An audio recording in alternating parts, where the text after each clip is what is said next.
आज की इस विश्लेषण में बहुत बहुत स्वागत है। चलिए सीधे मुद्दे पर आते हैं। धान यानी चावल की खेती, यह हमारे भोजन का एक बहुत ही अहम हिस्सा है।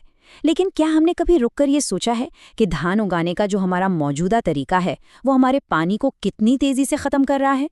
हालात वाकई चिंताजनक हैं, लेकिन घबराने की जरूरत नहीं है, क्योंकि आज हम इस संकट के एक बहुत ही शानदार और कारगर समाधान पर बात करने वाले हैं। हम चर्चा करेंगे एक ऐसी विधि की जो जड़ों से तो पुरानी है, लेकिन वैज्ञानिक रूप से पूरी तरह अपडेटेड है। ये न सिर्फ पानी बचाती है, बल्कि खेती को असल में टिकाऊ बनाती है। इसे हम कहते हैं सीधी बिजाई धान, या संक्षेप में DSR। तो आइए एक नज़र डालते हैं कि आज हम किन-किन मुख्य बिंदुओं पर बात करने वाले हैं। सबसे पहले हम धान की खेती के मौजूदा संकट को समझेंगे, फिर इसके समाधान यानी DSR पर बात करेंगे। उसके बाद इस वैज्ञानिक विधि के कुछ बेहद ज़रूरी कदम जानेंगे, फिर पारंपरिक तरीके से इसका एक सीधा मुकाबला देखेंगे और आखिर में जानेंगे कि किसानों के लिए इसके कितने बड़े और शानदार लाभ हैं। तो शुरुआत करते हैं हमारी पहली और सबसे बड़ी चुनौती से, धान की खेती एक संकट। आखिर हम यहाँ तक कैसे पहुँचे? जरा इतिहास के पन्नों को पलटकर देखते हैं। 1970 के दशक से पहले दरअसल सीधी बिजाई का ही इस्तेमाल सबसे ज्यादा होता था, लेकिन फिर दौर आया हरित क्रांति का। अधिक उपज देने वाले बीज आए, सिंचाई की नई तकनीकें आईं और पानी से लबालब भरे खेतों में रोपाई करने का चलन लोकप्रिय हो गया। बम्पर पैदावार तो जरूर हुई, लेकिन इस भारी भरकम पानी वाली रोपाई ने हमारे कई कृषि क्षेत्रों को डार्क जोन में धकेल दिया है। डार्क जोन यानी वो इलाके जहां जमीन के नीचे का पानी अब खतरनाक हद तक सूख चुका है। संकट तो हमने देख लिया, लेकिन जैसा कि कहते हैं, हर मुश्किल का एक हल होता है, और हमारा दूसरा भाग इसी समाधान पर है, सीधी बिजाई यानी DSR। अब ये DSR आखिर है क्या चीज? बहुत ही आसान शब्दों में कहें तो ये धान के बीजों को सीधे मुख्य खेत में पंक्तियों में बोने का एक तरीका है। मतलब न तो पहले नर्सरी तैयार करने का झंझट और न ही पानी से भरे कीचड़ वाले खेत में पौधों की रुपाई करने की मेहनत। पानी और पसीने दोनों की भारी बर्बादी को यह विधि पूरी तरह से खत्म कर देती है। और ये जो चित्र हम यहाँ देख रहे हैं, ये इस बात का पक्का सबूत है कि ये कोई हवाई बात नहीं है।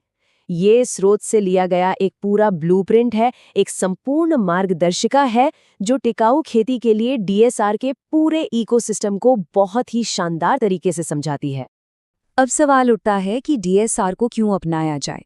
इसके कारण इतने जबरदस्त हैं कि कोई भी हैरान रह जाए। इसका सबसे बड़ा फायदा है पानी की, खासकर भूजल की भारी बचत। इसके अलावा श्रम, सिंचाई, डीजल और बिजली का खर्च काफी कम हो जाता है।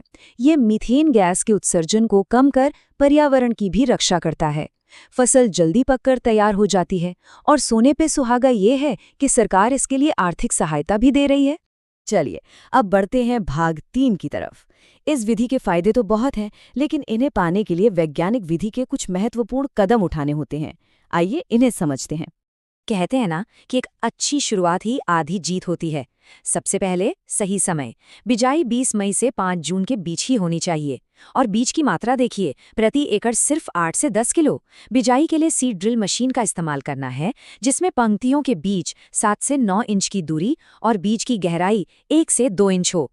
और हाँ, एक बेहद जरूरी बात, बिजाई से पहले बीजों को फफूंदनाशक और कीटनाशक से उपचारित करना बिल्कुल भी नहीं भूलना है।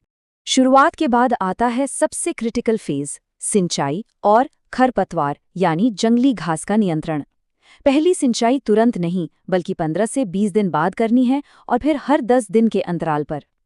खरपतवार नियंत्रण DSR की सफलता की असली चाबी है। बिजाई के 3 दिन के भीतर पेंडिमेथलिन का स्प्रे और 30 से 40 दिन बाद बिस्पाइरिबैक सोडियम का छिड़काव वैज्ञानिक रूप से बेहद जरूरी बताया गया है। इस वैज्ञानिक विधि के अंतिम चरण में आता है मिट्टी का सही पोषण और बीमारियों से बचाव। मिट्टी की जांच करवाकर ही जिंक और फेरस सल्फेट जैसे उर्वरक डालें। बिजाई के 30वें दिन के आसपास बीमारियों और कीटों पर पैनी नजर रखनी होती है। और सबसे मजेदार बात, DSR से ये किस्में काफी जल्दी, मतलब महज 110 से 115 दिनों में ही कटाई के लिए तैयार हो जाती हैं। सितंबर आते आते फसल कटने लगती है। अब आते हैं भाग 4 पर। चलिए अब एक सीधा और दिलचस्प मुकाबला देखते हैं, पारंपरिक रोपाई बनाम DSR। ये जो आंकड़े हम देख रहे हैं, ये खुद पूरी कहानी बयां कर रहे हैं। जहां पुरानी रोपाई विधि में पानी की बेतहाशा खपत होती है, वहीं डीएसआर सीधे 20 से 30% पानी बचाता है। लागत में 30 से 40% की भारी कमी आती है। जहां रोपाई में बहुत ज्यादा मजदूरों की जरूरत पड़ती है, डीएसआर में नाम मात्र की मेहनत लगती है। मीथेन गैस का उत्सर्जन भी डीएसआर में काफी कम होता है। और सबसे बड़ी बात, अगली फसल की तैयारी के लिए पर्याप्त समय मिल जाता है। चलिए अब चर्चा करते हैं भाग 5 की। इस पूरे विज्ञान का जमीनी स्तर पर क्या असर होता है? आइए किसानों को होने वाले बड़े आर्थिक लाभों पर एक नजर डालते हैं। जैसा कि हमने अभी बात की, डीएसआर से फसल जल्दी कटती है। इसका सीधा सा मतलब है कि किसानों के पास गेहूं, सरसों या आलू जैसी अगली फसल बोने के लिए काफी एक्स्ट्रा टाइम बचता है। बुआई में देरी नहीं होती तो जाहिर है कि अगली उपज भी बेहतर होगी और मुनाफा भी ज्यादा मिलेगा। ये पूरी तरह से एक विन विन सिचुएशन है। और ये कोई किताबी बातें नहीं है। जरा इस बड़े आंकड़े पर गौर कीजिए। 5 लाख एकड़ अकेले हरियाणा और पंजाब के किसानों ने पिछले कुछ ही सालों में 5 लाख एकड़ से ज्यादा जमीन पर डीएसआर को सफलतापूर्वक अपना लिया है। ये इस बात का पक्का सबूत है कि ये तकनीक ग्राउंड लेवल पर वाकई काम कर रही है। और अगर अब भी कोई शक हो तो सरकार का ये कदम देखिए। इस बदलाव के लिए भारी आर्थिक मदद मिल रही है। आज की तारीख में हरियाणा सरकार प्रति एकड़ 4,500 रुपए और पंजाब सरकार 1,500 रुपए की नगद प्रोत्साहन राशि दे रही है। खेती की लागत तो पहले ही कम हो रही थी, ऊपर से ये मदद, ये तो सच में एक गेम चेंजर बात हो गई।